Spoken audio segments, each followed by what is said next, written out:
Hello, in this video I shall be discussing 5 topics.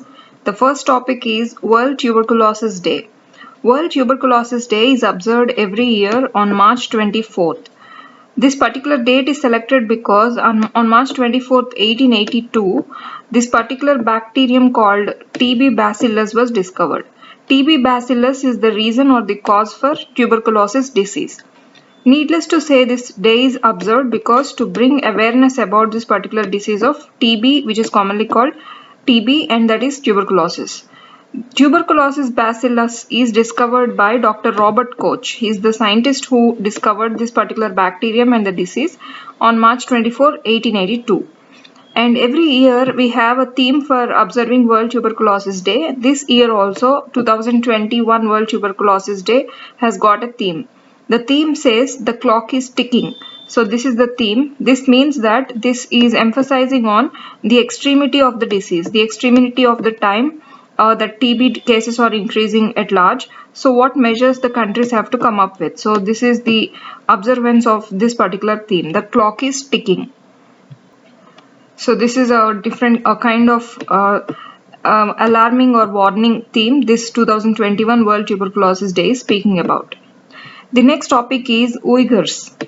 Uyghurs are Turkic ethnic group. So this is a very old ethnic group.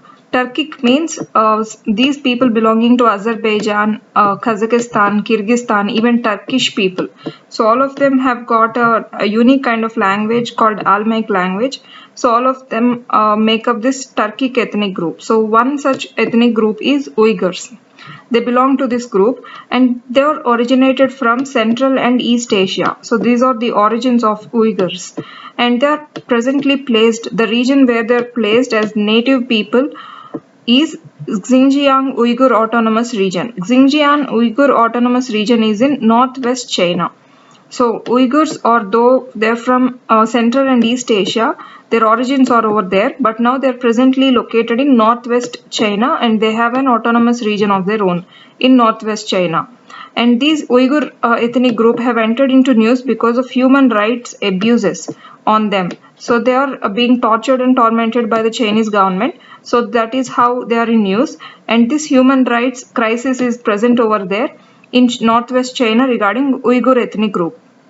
So because of this human rights abuses cases over Uyghurs, in order to show their displeasure about this particular thing, there were sanctions on China from certain countries. So the countries that have caused sanctions or travel bans on China and also so many other take-ups in order to cut this, in order to show their discontent over this violence on Uyghurs, there are some countries that took up these sanctions. They are the European Union, United States, Britain and Canada. So far these 4 entities have taken up these travel bans or sanctions over China because of their torturing on Uyghurs.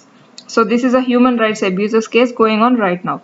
The next topic is Ultimate Military Strength Index. Ultimate Military Strength Index is released by Military Direct. Military Direct is a defense website. So this defense website has released recently an index called Ultimate Military Strength Index. So the parameters for deciding the military strength of countries that Military Direct this website has taken are the budgets allocated for military or armed forces of those countries and the average salaries of the personnel of those armed forces and number of personnel, how many are working in the armed forces, both active and inactive. Active are those that are presently present in the field, and inactive, these people would show up when there is a time of emergency. So number of people, personnel or the working men in armed forces, this is one parameter. And the next one is total resources that the armed forces or military of a country has got. So these resources would include total air resource under defense, total land under defense, total sea resources under defense, and also nuclear resources of that particular country and its military. So these are the resources that will be considered. So we can say there are 5 things under which these parameters are divided: budgets, average salaries, number of personnel, and total resources. 4 parameters are selected for giving out this index of Ultimate Military Strength Index. And the ranks were given out. The first country that has got the highest or strongest military in the world right now is China. and the second one is USA, third one is Russia, and India has taken up the 4th rank in its military strength, which is a good sign. And China has come up with these ranks are given out of 100 marks. So China has come up with 82 marks, standing in the first place. So this is how India has got rank 4 in Ultimate Military Strength Index, and these are the parameters considered. The next topic is Vajra. Vajra is the name of Indian Coast Guard ship. This is a very new ship that is recently commissioned. It is commissioned in Kattupalli, Chennai in Tamil Nadu recently by the Chief of Defence Staff, General Bipin Rawat. So he inaugurated or commissioned this Coast Guard ship named Vajra in Chennai, Kattupalli. So this is an offshore patrol vessel. Patrolling is to look after the defense, maritime defense in the borders. So maritime defense is its prime motto. So this is offshorely placed. Offshore is in the sea but not so far from the shore. If this is the shore and it is placed somewhere over here inside the sea. So it is not very far from the shore, but it is not on the shore. So that is offshore. Offshore patrol vessel. This is a 98-meter offshore patrol vessel ship. And this is made by Larsen & Toubro. Larsen & Toubro Limited has taken up this particular making of Vajra, and this is fitted with navigation and communication equipment. State-of-the-art equipment is present in that, like sensors and very high technology based machinery is present in Vajra. So this is recently commissioned by the Chief of Defence Staff, General Bipin Rawat in Chennai, Kattupalli. The last topic is parosmia. Parosmia is a word that has come up into light recently very famously after the recovery of COVID-19 is happening now. As we are taking vaccines for COVID-19, as the vaccination is going on, there is huge recovery from the COVID-19 things, and the symptoms are also going back. So because of that, this parosmia has come into news. This is a medical condition. We shall see about that. This is the distortion of sense of smell. So these COVID patients during the COVID time, while they were having COVID, they suffered with anosmia. Anosmia is a condition wherein there is loss of smell and loss of taste.